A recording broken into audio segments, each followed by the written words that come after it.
Hey, what is up, everybody? Hope you had an awesome weekend. Shout out to all you prom goers and students excited about the end of another school year, and congratulations to all you graduates. So proud of your accomplishments and your character, and I'm praying you will let God lead you to whatever is next for your life. You know, the Bible reminds us that we can make our plans, but the Lord determines our steps. He wants to lead you toward the good plans He has for your life. And if you're around Lakepointe Church, that's what we will be talking about the whole month of June. You can catch us in person or online. I think it's going to be really helpful. My name is Mike Bro, by the way, and here on the Daily Drive, we're walking through a letter written to first century Jesus followers and to us called the book of James. James was the brother or the half-brother of Jesus. He's the author.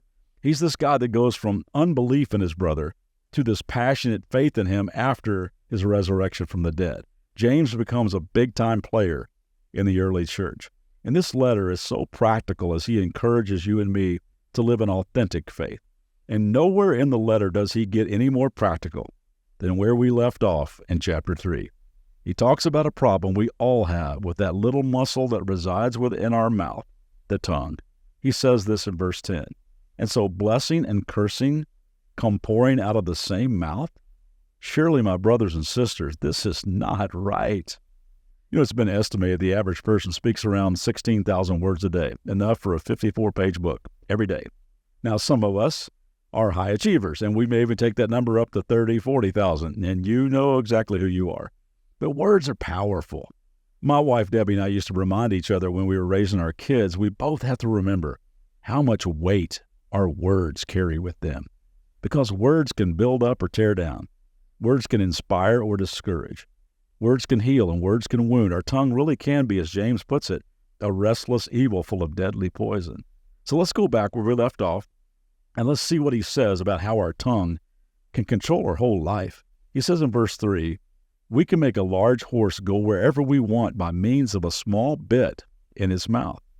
I grew up in central Kentucky, the horse capital of the world, and we are surrounded by these huge, fast, powerful, and beautiful animals. And it's amazing how a little 4 or 5 inch piece of metal has the power to turn, to stop, to start a strong-willed thoroughbred just by putting a little piece of metal in its mouth. But it does. Works that way with boats, too. Whether you got a bass boat, pontoon, or a canoe, doesn't take much to steer them. And it's the same with tankers, aircraft carriers, or cruise ships. James goes on to say, and a small rudder makes a huge ship turn wherever the pilot chooses to go, even though the winds are strong. The rudder is super small in comparison to the rest of the ship. But how the rudder goes, the ship goes. And then he says this in verse 5. In the same way, the tongue is a small thing that makes grand speeches, big, boastful, ego-driven speeches. So the tongue is relatively tiny. But he says this, tiny spark can set a great forest on fire. You know, since 1944, Smokey the Bear has been a spokesperson for the National Forest Service, reminding us only you can prevent forest fires. In December of 2017, we had to evacuate our home when what came to be known as the Thomas Fire roared through Ventura, California. And lots of people lost their homes completely, and many others were damaged beyond repair by a wildfire that got started with a spark from an electrical box. The spark hit the dry conditions, the wind picked up. In a matter of hours, it was absolutely devastating. And sometimes our tongue can be the spark that burns that friendship to the ground, that destroys that marriage, devastates that family, leaves that reputation in ashes. And I think the point James is making with the bit, the rudder, the small spark, is how we don't think it's that big a deal. But man, it is. What comes out of our mouth has the power to control, and it has the power to destroy. So let's take the tongue depressor. Let's get honest, open up and say and see what kind of damaging words might be hanging around in there with the gingivitis and the halitosis. I wonder how many of us, if we were honest, might discover some gossip or slander in there. You know, there's something magnetic about gossip. There's something seductive about slander, isn't there? That's why people have this insatiable hunger for social media, cable news, TikTok, tabloids, and getting the scoop, because gossip and slander sells. Proverbs 26:22 says, the words of a gossip are like choice morsels. They go down to the inmost parts. When those delectable morsels of juicy information come our way, we are fascinated, even excited that we got the exclusive scoop, that we just have to share it. And those damaging words, they say something about our inmost parts.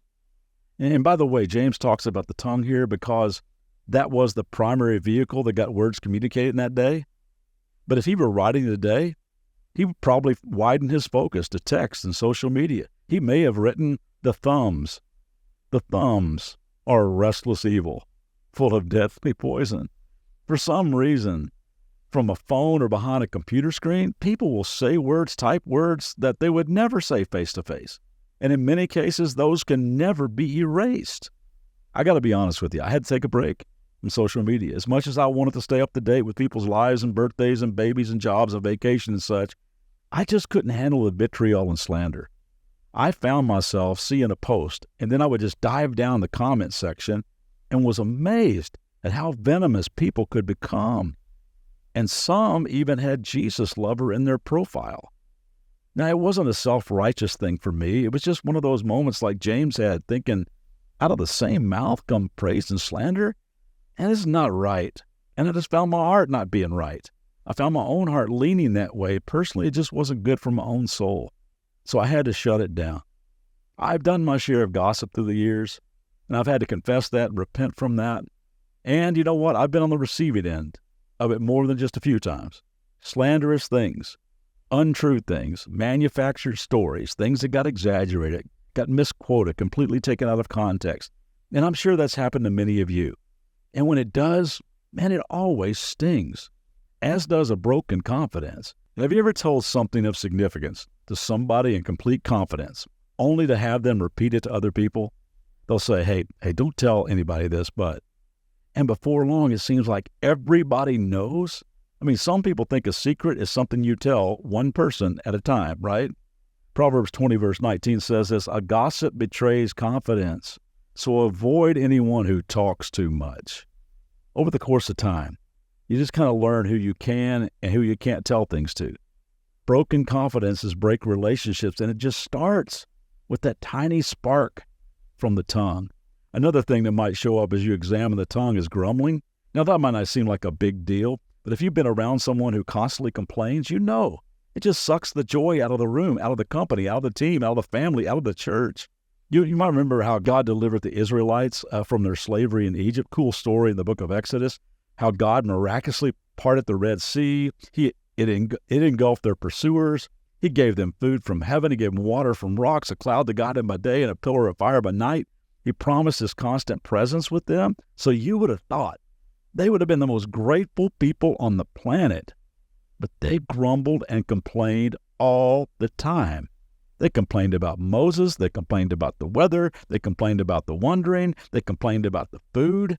I mean, forgetting the horrible conditions of their slavery back in Egypt, they said, you know what? Back in Egypt, we had the most wonderful all-you-can-eat buffets. But now all we get is this manna stuff that comes from heaven every day. There's only so many things you could do with manna. Manna hotcakes, manna waffles, manna casserole, manna cotti, banana bread. We're sick and tired of this manna stuff. 1 Corinthians chapter 10, verse 10, the Apostle Paul, he's reviewing this whole wilderness experience with the Israelites, and he says this to us. Do not grumble, as some of them did, and were killed by the destroying angel. Still think grumbling's not a big deal? Dang, we are so blessed.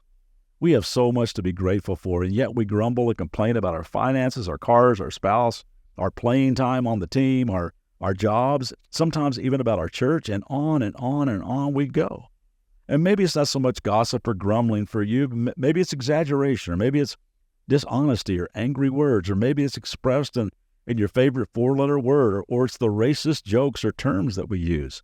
Maybe it's in our careless use of the holy name of God or Jesus Christ, or maybe you're bilingual and you have one set of words you use around one group of people and another set of words you use when you're like playing golf with a pastor.